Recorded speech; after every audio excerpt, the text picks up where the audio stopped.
माननीय डॉक्टर हर्षवर्धन जी, हमारे राष्ट्रीय मंत्री और यहाँ की सहप्रभारी बहन अलका गुर्जर जी, मनोज तिवारी जी, हमारे पूर्व अध्यक्ष और लोकप्रिय सांसद रमेश बिदुरी जी, हमारे सांसद और हमारे प्रिय मित्र, हमारे वरिष्ठ सहयोगी जिनके साथ मैंने युवा काल से काम किया, पूर्व में मंत्री रहे, पूर्व में लोकसभा और राज्यसभा के सदस्य रहे, ऐसे हमारे विजय गोयल जी, मेरे साथी सतीश उपाध्याय जी, हमारे वरिष्ठ साथी विजेंद्र गुप्ता जी, हमारे दिनेश प्रताप सिंह जी, कुलजीत चहल जी, हर्ष मल्होत्रा जी, राजन तिवारी जी, सम्मानित मंच और यहाँ इतनी बड़ी संख्या में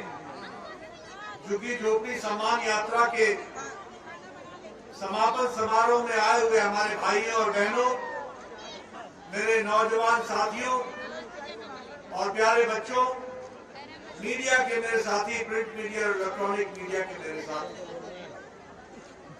आज मुझे सम्मान यात्रा में आने का मौका मिला है और जो मैं यहाँ पर इतनी बड़ी संख्या देख रहा हूँ, सारा मैदान इतनी रात गए, तिल रखने को भी जगह नहीं है, इतना भरा हुआ है। इसमें मैं देखता हूं, एक तरफ तो आयोजकों की मेहनत है, वहीं आप लोगों का भारतीय जनता पार्टी के प्रति लगाव और प्यार है जो इस कार्यक्रम को सफल बना रहा है। मित्रों, ये जो सम्मान यात्रा हो रही है और उसका समापन है, इसमें आप सब लोगों ने शिरकत की है, इसको अपना कार्यक्रम समझा है और मुझे खुशी है कि आयोजकों ने इस कार्यक्रम की रचना की। हमारे झुग्गी झोपड़ी बस्ती में रहने वाले भाइयों को सम्मान पूर्वक अच्छा जीवन जीने का हक और उसकी ताकत मिल सके, इसके लिए भारतीय जनता पार्टी प्रयासरत है और मुझे खुशी है कि जमीनी स्तर पर पार्टी ने उतरकर आपके साथ मिलकर जानकारी हासिल करते हुए एक उज्जवल दिल्ली, उसका भविष्य उज्जवल हो, वो अच्छे तरीके से जीवन यापन कर सके और सम्मान के साथ जी सके, इस कार्यक्रम को रूप देने का काम किया तो भारतीय जनता पार्टी ने किया और आप लोगों ने इसमें सहयोग किया, इसके लिए आपको मैं बधाई देता हूं। मित्रों, मुझे बताया गया है कि लगभग 31 विधानसभा में ऐसे कार्यक्रम हुए। मुझे यह भी बताया गया कि लगभग कोई 2-3 किलोमीटर की पद यात्राएं भी हुई, घर के साथ संपर्क भी हुआ, लाखों कार्यकर्ताओं के माध्यम से लाखों लोगों से जुड़ने का प्रयास हुआ।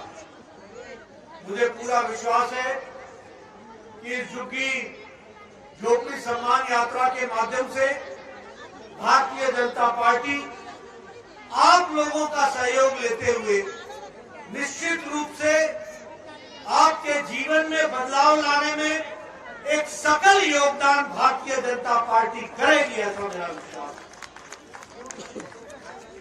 और मैं ये गौरव के साथ कह सकता हूं, बाकी पार्टियां तो राजनीति करती हैं और राजनीतिक कारणों से वोट हासिल करने के लिए तरह तरह के योग प्रपंच भी करती है,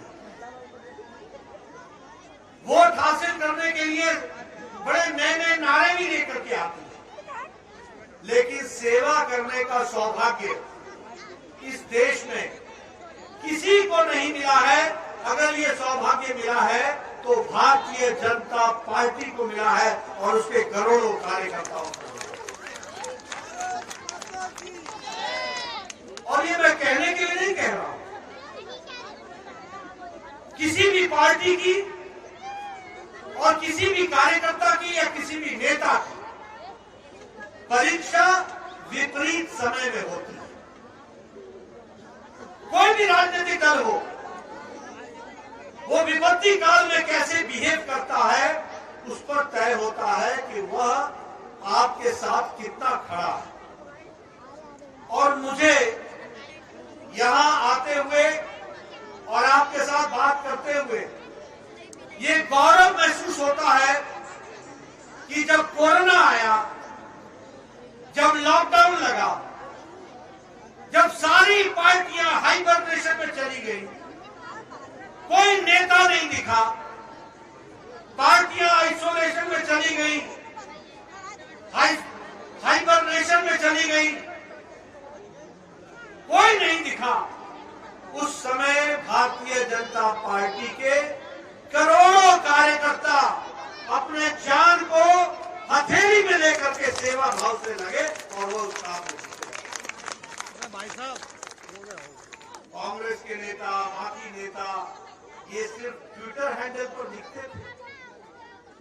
ये लॉकडाउन के समय सिर्फ लैपटॉप के सामने वक्तव्य देते हुए दिखते थे, लेकिन कभी गरीब जनता की सेवा के लिए नहीं आए।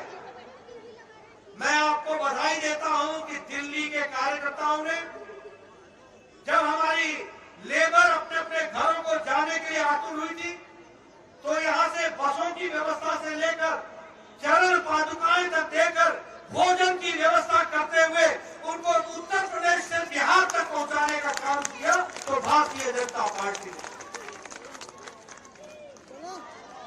हम लोग दूसरी पार्टी के नेताओं के तरीके से एक टेलीविजन का पूरा खुलवा लेकर के किसी राहगीर जो बेचारा पैदल चल रहा था उसको खड़ा करके ये नहीं पूछ रहे थे कि तुमको कैसा महसूस हो रहा है।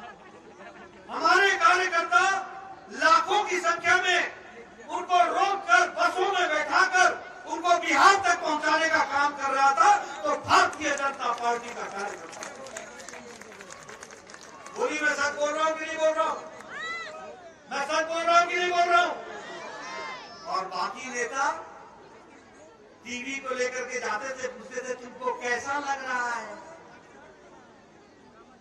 और जिसको कहते हैं कि कटे पर नमक छिड़कना, आग में घी डालने का काम करना, ये काम विपक्षी दलों ने पकड़ा था और सेवा का भाव, मर्म का भाव, उनको प्यार देने का भाव काम किया। तो भारतीय जनता पार्टी ने, मित्रों, अगर मैं बात करूं तो कोई भी तरीके की कार्यक्रम हो, उस कार्यक्रम को हमारे प्रधानमंत्री नरेंद्र मोदी जी के नेतृत्व में इस देश को पूरी ताकत के साथ देने का काम किया। तो नरेंद्र मोदी जी की सरकार ने और नरेंद्र मोदी जी के नेतृत्व में। और फिर मैं ये कहने के लिए नहीं कह रहा, देखिए हमारा देश 130 करोड़ 136 करोड़ का देश है और 136 करोड़ के देश को अगर किसी ने कोरोना से बचाने का काम किया तो वो नरेंद्र मोदी जी का नेतृत्व था, जिसने 136 करोड़ की जनता को बचाया। और फिर मैं कहने के लिए नहीं कह रहा हूं, आप याद कीजिए अमेरिका स्वास्थ्य में हमसे ज्यादा सुदृढ़ और मजबूत था। सारा यूरोप, जर्मनी, इटली, फ्रांस, ये सब हमसे स्वास्थ्य में मजबूत थे, लेकिन ये फैसला नहीं कर पाए कि जान बचानी है कि आर्थिक स्थिति सुधारे रखनी है। ये फैसला नहीं कर पाए और नतीजा क्या हुआ कि इनके हमसे ज्यादा मजबूत होने के बावजूद भी इनकी स्वास्थ्य सेवाएं लड़खड़ाती हुई दिखाई दी। ये मुसीबत में पड़ गए, लेकिन मोदी जी ने समय पर रह करके कहा जान है तो जहान है, इसलिए लॉकडाउन लगा करके देश को तैयार किया और 130 करोड़ की जनता को बचाते हुए। और जब हम तैयार हो गए कोरोना से लड़ने के लिए, तो मोदी जी ने कहा जान भी है और जहान भी है, दोनों को संभाल करके आगे बढ़े। ये है अंतर, ये हमको समझना चाहिए। आप वैक्सीनेशन की बात कीजिए। मैं स्वास्थ्य मंत्री रहा हूं, प्रदेश का भी रहा हूं और देश का भी रहा हूं। दुनिया का सबसे बड़ा वैक्सीनेशन कार्यक्रम और सबसे तेज गति से चलने वाला वैक्सीनेशन कार्यक्रम अगर कहीं हुआ है तो वो भारत में हुआ है, मोदी जी के नेतृत्व में हुआ है। इस बात को भी हमको समझना है। और इसलिए मैं ये कहूंगा, जहां आज 121 करोड़ वैक्सीनेशन हो गए, वहीं दिल्ली में 121 करोड़ में 2 करोड़ 30 लाख लोगों का वैक्सीनेशन दिल्ली में हुआ है और मुफ्त हुआ है। और मैं आपको याद दिलाऊं, आप भूल जाते हैं, यही वैक्सीन, मैं स्वास्थ्य मंत्री रहा हूं, आपको मालूम होगा कि जापानी बुखार का इंजेक्शन जापान में 1930 में आ गया था। भारत में आने में 2006 को आया, जब योगी जी ने गोरखपुर में दिमागी बुखार, जैपनीज इंसेफ्लाइटिस के लिए लड़ाई लड़ी, तब भारत में 2006 में वो इंजेक्शन आया। टेटनस का इंजेक्शन, ये इंजेक्शन 1948 में आ गया और भारत में टेटनस का यूनिवर्सल इम्यूनाइजेशन प्रोग्राम में 1978 में टेटनस हमको मिला। लेकिन जब कोरोना आया तो 26 जनवरी को पहला केस आया था भारत में और 16 अप्रैल को प्रधानमंत्री जी ने टास्क फोर्स बना करके वैक्सीनेशन का कार्यक्रम शुरू किया और 9 महीने के अंदर एक नहीं 2 वैक्सीन भारत को दी गए। इस बात को आपको समझना है। और उस समय क्या कहा हमारे विपक्ष के नेताओं ने, ये वैक्सीन अच्छी नहीं है, इसका ट्रायल नहीं हुआ है, इसको लगाने से दिक्कत होगी। किसी ने कहा ये मोदी वैक्सीन है, किसी ने कहा ये बीजेपी वैक्सीन है। आजकल मैं संसद में पूछता हूं कैसी लगी मोदी टीका, लगा लिया? तो त्योहार लगाना तो था ही। मैंने कहा आपने जितना देश का नुकसान किया, आपने देश के लोगों को भड़काया, गरीब लोगों के मन में संशय पैदा किया, आपने जान के साथ, देश के साथ एक तरीके से नुकसान पहुंचाने का काम किया। वही भारतीय जनता पार्टी मोदी जी के नेतृत्व में वैक्सीनेशन के लिए जुट गई और एक एक व्यक्ति को वैक्सीनेशन मुफ्त कराने का काम किया। तो भारतीय जनता पार्टी, यही केजरीवाल जी थे, बोलते थे मैं वैक्सीन खुद खरीद लूंगा, हमें इजाजत दो, हमें इजाजत दो। अब कहना नहीं चाहिए, लेकिन अब किसी को नींद की गड्डी मिल जाए, वो पंसाली बन जाए तो बात अलग है। हम खरीदेंगे। मोदी जी ने कहा ले लो, ले लो। 10 दिन में लौट के आ गए, यू टर्न, अबाउट टर्न। नहीं आप भी दिलाओ और मुफ्त दिलाओ। ये मोदी जी है जिन्होंने कहा कि 21 जून से सबको मुफ्त टीका लगेगा और 121 करोड़ लोगों को टीका लगा। ये हम लोगों को ध्यान रखना है। 121 हमारे डोज लग चुके हैं, इसको हमको ध्यान रखना है। वर्ल्ड का सबसे बड़ा टीकाकरण ये परिवर्तन है, ये नेतृत्व है। इस नेतृत्व के नेतृत्व में हम सब लोग चल करके आगे बढ़ने का काम कर रहे हैं। मित्रों, सारी दुनिया में कोरोना की लड़ाई सरकार ने लड़ी, चाहे वो अमेरिका की सरकार थी, चाहे यूरोप की सरकार थी, चाहे ब्राजील की सरकार थी, सब जगह सरकार ने लड़ी। लेकिन मोदी जी ने कोरोना की लड़ाई सरकार के साथ साथ समाज को साथ लेकर के ये लड़ाई लड़ी। इस बात को आप याद करो,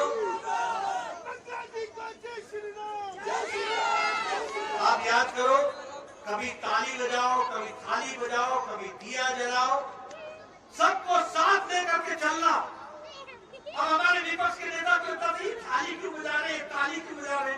अरे तुमको क्या समझ में आएगा, ये भारत देश है, ये 130 करोड़ का देश है, इसको जगाना आना चाहिए। और मोदी जी को जगाना आता था, उन्होंने जगाया और ये देश देश बेहतर के काम मिल रहा है। इसलिए मित्रों, अगर मैं बात करूं, ये घटनाएं आपको समझने लायक है, समझना चाहिए। 100 साल पहले जब महामारी आई थी तो बीमारी से ज्यादा लोग भूखमरी से मर गए। 100 साल पहले जब भारत में ये महामारी आई तो बीमारी से ज्यादा लोग भूखमरी से मर गए। और प्रधानमंत्री मोदी जी ने कहा, भारत में कोई भी भूखा पेट नहीं सोएगा। इसलिए मार्च महीने 2020 से प्रधानमंत्री गरीब कल्याण अन्न योजना के तहत 5 किलो गेहूं या 5 किलो चावल, 1 किलो दाल, नमक और तेल की व्यवस्था की गई और ये छठ के तक की गई और इस साल भी छठ तक की गई। और अभी पिछले कैबिनेट में प्रधानमंत्री जी ने प्रधानमंत्री गरीब कल्याण अन्न योजना को 2022 के मार्च तक मुफ्त देने का तय किया है। बताइए, राशन मिल रहा है कि नहीं मिल रहा है? मिल रहा है कि नहीं मिल रहा है? पीछे से मेरे को आवाज चाहिए, राशन मिल रहा है? और हमारे यहाँ कई लोग होते हैं वो छापा मारना जानते हैं। कई लोगों ने क्या किया कि मोदी जी का राशन और अपना फोटो लगा करके आगे बढ़ाना शुरू, ये काम भी पकड़ लिया। लेकिन हमने कहा चलो देर आए दुरुस्त आए, मोदी जी के नाम पर कम से कम आपने राशन बांटना तो शुरू किया, ये आपको अकल तो आई। लेकिन प्रधानमंत्री गरीब कल्याण अन्न योजना के तहत ये काम किया। प्रधानमंत्री आत्मनिर्भर कार्यक्रम, इसके तहत 20 लाख करोड़ रुपए खर्च किए जा रहे हैं। दिल्ली में भी उद्यमियों को इसके लिए प्रशिक्षण दिया जा रहा है। इसी के तहत एग्रीकल्चर में लोगों को 1 लाख करोड़ रुपए के माध्यम से एग्रीकल्चर फार्म के लिए काम चल रहा है। एमएसएमई सेक्टर में लोगों को सॉफ्ट लोन मिल रहे हैं ताकि वो अपना जीवन को यापन कर सके। स्वनिधि योजना के तहत कोशिश हुई है कि हमारे रेडी वाले उनको 10,000 रुपए की व्यवस्था की जाए और रेडी के ताकि वो अपना जीवन यापन कर सके। और स्ट्रीट वेंडर्स के लिए 50 लाख लोगों के लिए 10,000 रुपए की व्यवस्था की गई ताकि वह अपना जीवन यापन कर सके। हमारे गरीब लोगों के लिए ई श्रम कार्ड। अब ये ई श्रम कार्ड क्या है? अगर कोई लेबर काम करती है तो उस लेबर का पैसा बिचौलिया नहीं खाएगा, वो ई श्रम कार्ड के तहत सीधे उसके खाते में जाएगा और खाते में ही दिया गया पैसा वही मालिक के लिए मंजूर होगा। इस तरीके की व्यवस्था ये ई श्रम card, one nation one ration card. हमारे बहुत से लोग बिहार से आते हैं।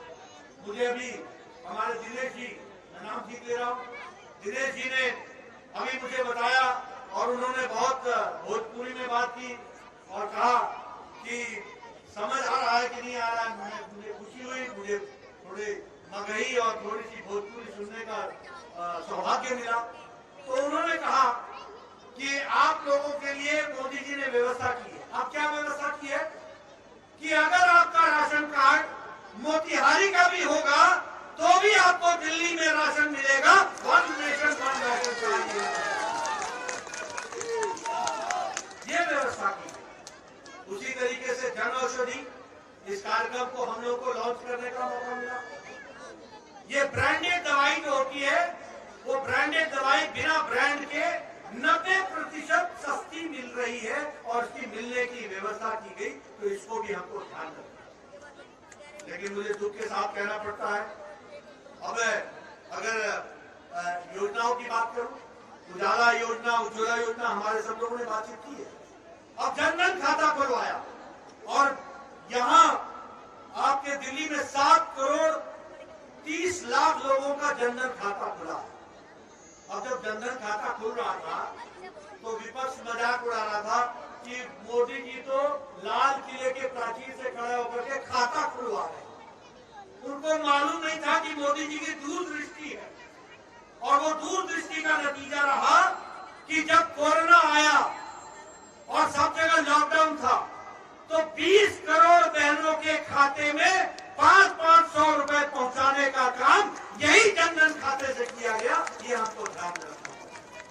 न पोस्टमैन, न मनी ऑर्डर, न पोस्ट ऑफिस, सीधे फाइनेंस मिनिस्ट्री से और सीधे बैंक से पैसा बहनों के, और छोटा मोटा आंकड़ा नहीं है, 20 करोड़ बहनों को 3 महीने के लिए 500 रुपए पहुंचाए गए, इसकी व्यवस्था की। ये इसको भी हमको ध्यान में रखना चाहिए। उज्ज्वला योजना 8 करोड़ गैस बांटे गए, और यहाँ पर मुझे बताया गया कि 73 लाख लोगों को गैस बांटा गया। यानी महिलाओं का सशक्तिकरण। ये महिलाएं पहले किरोसिन तेल के लिए रखी थी, स्टोव जलाना है, पता नहीं कहां से किरोसिन तेल आती, आज उनको गैस का सिलेंडर मुहैया कराया गया है। उनके पतिदेव फैक्ट्री में काम करने के लिए जाते हैं तो 5 मिनट के अंदर चाय बना करके देती है और आधे घंटे के अंदर भोजन बना करके देती है। यह महिला सशक्तिकरण होता है, इसको भी हमको समझना है। अगर हम बात करें सौभाग्य योजना की, तो लगभग हमारे यहाँ 2 करोड़ 81 लाख लोगों के घरों में बिजली पहुंचाने का काम हुआ, और दिल्ली में भी ये काम को आगे बढ़ाया गया। उसी तरीके से आयुष्मान भारत, मुझे दुख है, मैं उस समय स्वास्थ्य मंत्री था, सारे देश में 55 करोड़ लोगों को मोदी जी के आशीर्वाद से 5 लाख रुपए का सालाना हेल्थ कवर दिया गया। 5 लाख लोगों, 55 करोड़ लोगों को 5 लाख का हेल्थ कवर। ये दुनिया का सबसे बड़ा हेल्थ कवरेज है। अमेरिका का चुनाव हेल्थ इंश्योरेंस और इंश्योरेंस पर होता है। यूरोप का चुनाव का मुद्दा होता है हेल्थ इंश्योरेंस। यहां मोदी जी ने मुद्दा नहीं बनाया, लेकिन भारत की सेवा की। 55 करोड़ लोग यानी 40% भारत की गरीब आबादी को 5 लाख रुपए का हेल्थ कवर देने का काम किया। मुझे याद है, मैं स्वास्थ्य मंत्री था और मैं एमपी बनकर के आया।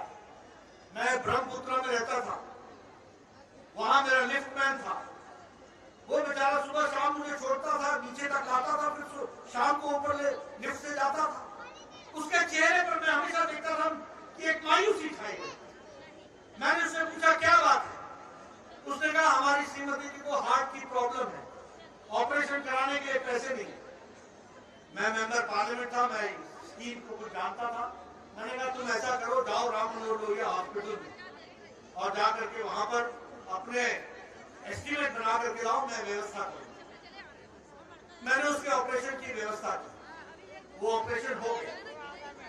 जब वो मेरे से मिलने आया तो उसकी आंखों में जो मैं एक जिसको कहता हूं कि दर्द और एक प्यार जो मैं देख रहा था, मुझे एहसास हो रहा था कि एक आम गरीब आदमी का जीवन कितना मुश्किल है। इस बात को मेरे को समझ में आ रहा।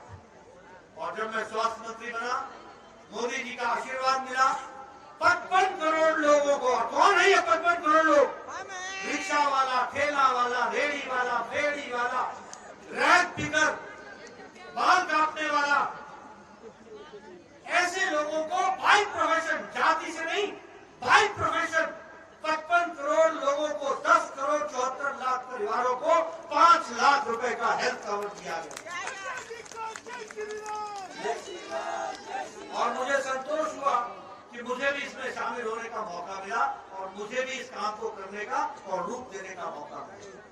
मैं उस समय केजरीवाल साहब को मैंने कहा, केजरीवाल साहब अपना ईगो मत लाओ, अपना अहम मत लाओ, दिल्ली की जनता के साथ अन्याय मत करो।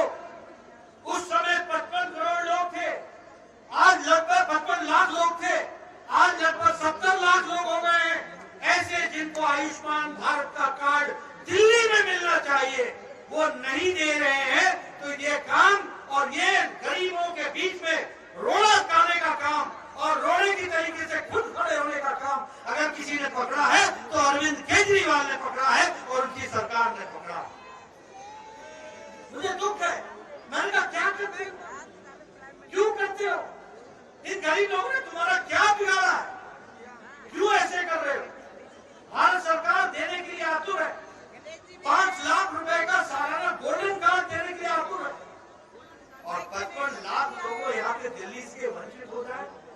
ये मैं चाहूंगा कि आप झुग्गी झोपड़ी में रहने वाले लोग घर घर में जाके बताइए कि ये जो लोगों के बीच में बातें करते हैं, ये केजरीवाल की सरकार ये लोगों के हित में नहीं, लोगों के विरोध में काम करती है और आयुष्मान भारत इसका जीता जागता तस्वीर। अभी रामवीर जिंदगी की बात कर रहे थे प्रधानमंत्री आवास योजना के बारे में। प्रधानमंत्री आवास योजना, जहाँ आवास ना आए, क्या आप चाहते हैं कि यहाँ प्रधानमंत्री के पक्के मकान ना आए? आप चाहते हैं क्या? आप चाहते हैं ना कि आवास बने? अगर आप आवास चाहते हैं तो याद रखिएगा कि आशीर्वाद देना तो भारतीय जनता पार्टी के कमल को निशान दोगे ना, तो बात को आपको ध्यान रखिए। मित्रों, वैसे तो हमारे सभी लोगों ने बहुत सी चर्चाएं की है, पर मैं एक बात जरूर कहना चाहूंगा कि आम गरीब आदमी की तस्वीर और तकदीर बदलने का काम जब जब हुआ है तो उस प्रदेश में हुआ है जहां भारतीय जनता पार्टी की सरकार है, और केंद्र में तब हुआ है जब एनडीए की सरकार रही, और मोदी जी की सरकार में तो यश बहुत तीव्र गति से आगे बढ़ा। इसलिए फिर चाहे मैंने कहा महिला सशक्तिकरण हो, युवा सशक्तिकरण हो, स्टार्टअप हो, स्टैंड अप हो, कोई भी योजना हो, सारी योजनाएं युवाओं को, महिलाओं को सशक्तिकरण की ओर ले जाए। लेकिन जब मैं दिल्ली की बात करूं तो यहाँ सिवाय झूठा प्रचार और कुछ, और हर बात का कहीं न कहीं किसी न किसी पर दोषारोपण करना, ये दिल्ली सरकार की आदत है। अपने ऊपर नहीं लेना, जो काम नहीं हुआ केंद्र सरकार ने नहीं किया, और जो काम हो गया किया मोदी जी ने, अपनी तस्वीर चिपका के आगे बढ़ा दिया। यही काम पकड़ा हुआ और कोई काम नहीं। Advertisement advertisement advertisement. 60 करोड़ रुपए का 60,000 करोड़ रुपीज ये खर्च हो रहे हैं।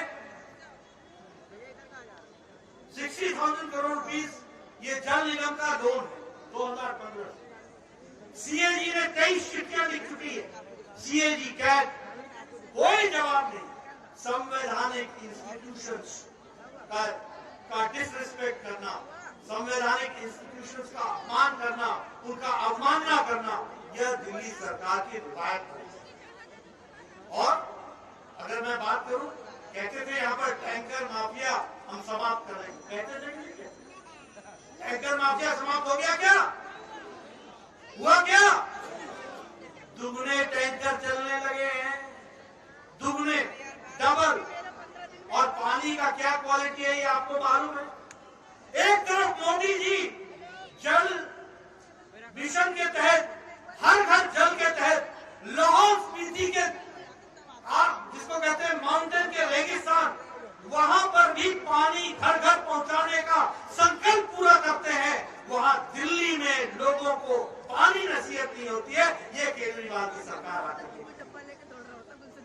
बताइए, ऐसी सरकार को रहने का हक है क्या? ऐसी सरकार को रहने का हक है क्या? याद रखना, प्रजातंत्र में उंगली का बहुत महत्व होता है। समय पर बटन दबाना और कमर दबाना, इस बात को हमेशा ध्यान रखना। मित्रों, अगर मैं बात करूं कोरोना के दौरान, चाहे वो है, आपको मालूम है कि ऑक्सीजन के बारे में कितनी बड़ी राजनीति थी, यानी मानवता के साथ राजनीति, मानवता के साथ। मोदी जी ने एक सप्ताह के अंदर 3,000 मेट्रिक टन को बढ़ा करके उसको 9,000 मेट्रिक टन तक पहुंचा दिया ऑक्सीजन को, और जल से, थल से और वायु से, तीनों से ऑक्सीजन को यथास्थान पहुंचाया गया। और पीएम केयर फंड में पीएसए के प्लांट लगाने का काम तीव्र गति से चला, यह हम जानते हैं। लेकिन यहाँ पर गलत आंकड़े पेश करके लोगों को गुमराह करने का काम, और हाईकोर्ट से झिड़क पड़े यहाँ की सरकार को, ये तो आए दिन की बात होगी, लेकिन कोई असर नहीं पड़ता है, कोई असर नहीं पड़ता। अभी अभी हमारे आदेश जी बता रहे थे कि 40,000 का सामान, 22 लाख नीचे तक खर्च करने का सामान, और 16 करोड़ का एडवर्टीजमेंट, 16 करोड़ का। ये देखो, ये क्या खेल। और ये 16 करोड़ किसके हैं? क्या केजरीवाल जी अपने पॉकेट से दे रहे हैं? नहीं, ये आम गरीब आदमी का टैक्स है। इस टैक्स के पैसे का दुरुपयोग करके अपनी तस्वीरों को चमकाने का काम कर रही है, तो केजरीवाल सरकार कर रही है। इस बात को हमको ध्यान देना। झूठा